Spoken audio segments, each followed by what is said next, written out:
sapaan pendeta, selamat jumpa. Aku mau berbagi pengalaman.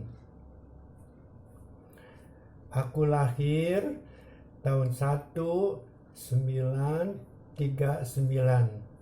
Itu berarti bahwa aku sudah mengalami penjajahan Belanda, penjajahan Jepang, perang perjuangan kemerdekaan.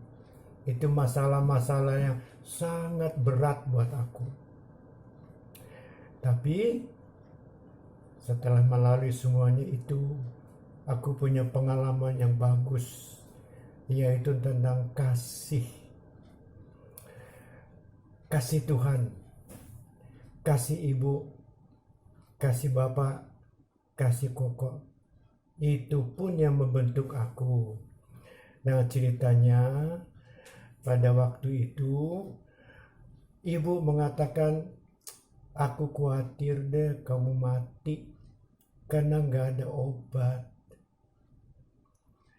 Tapi bersyukur pada saat itu ada 3 orang ibu yang datang, kalau sekarang disebut pelawatan, berdoa untuk aku.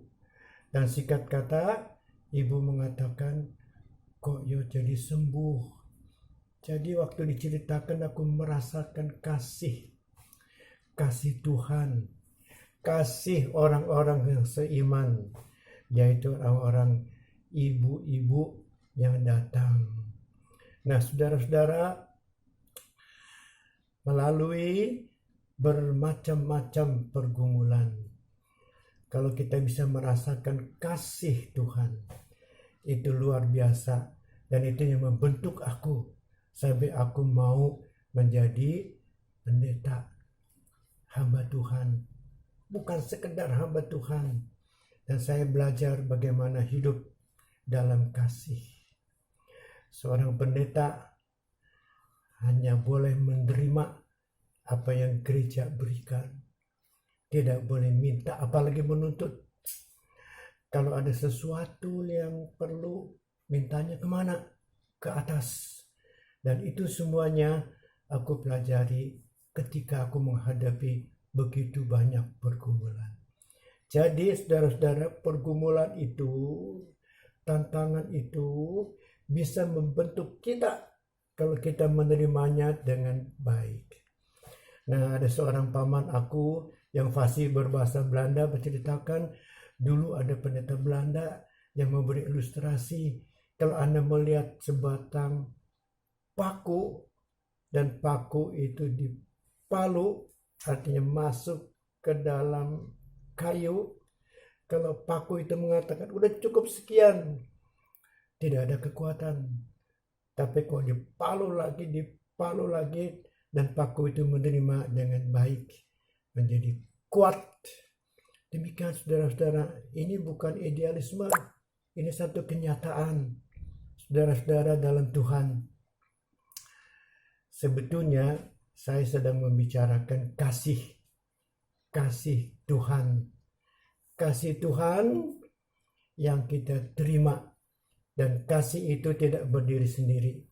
Kasih itu mengajak temannya, yaitu iman, pengharapan, dan kasih. Dan itulah yang dikatakan dalam 1 Korintus 13 ayat 13. Gampang diingatnya. 1 Korintus 13 ayat 13. Begini bunyinya. Demikian tinggal ketiga hal ini, yaitu iman, pengharapan, dan kasih. Dan yang paling besar diantaranya ialah kasih. Kenapa 3 bagian itu menjadi satu? Karena itu yang membentuk kita. Aku mau nyanyi isinya begini, have faith, hope, and charity. That is the way to live successfully. How do I know? The Bible tells me so. Have faith, hope, and charity. That's the way to live successfully. How do I know? The Bible tells me so. Nah, saudara-saudara, Alkitab mengatakan, kalau mau hidup sukses, peganglah iman, faith, hope, pengharapan, dan love. Tadi disebutnya charity. Saudara-saudara, mari kita berdoa.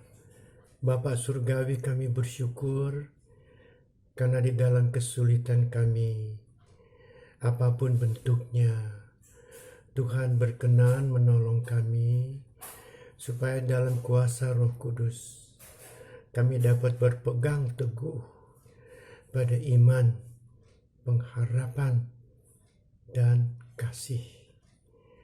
Dalam iman kami percaya teguh kepada Tuhan Yesus Kristus yang menyatakan kasih Bapa kepada kami melalui kematian di kayu salib, bangkit dan naik ke surga, dan kemudian ada Roh Kudus yang mendampingi kami supaya terus kami hidup dalam iman kepada Tuhan Yesus Kristus, dalam pengharapan dari kuasa Bapa dan kasih yang telah kami terima.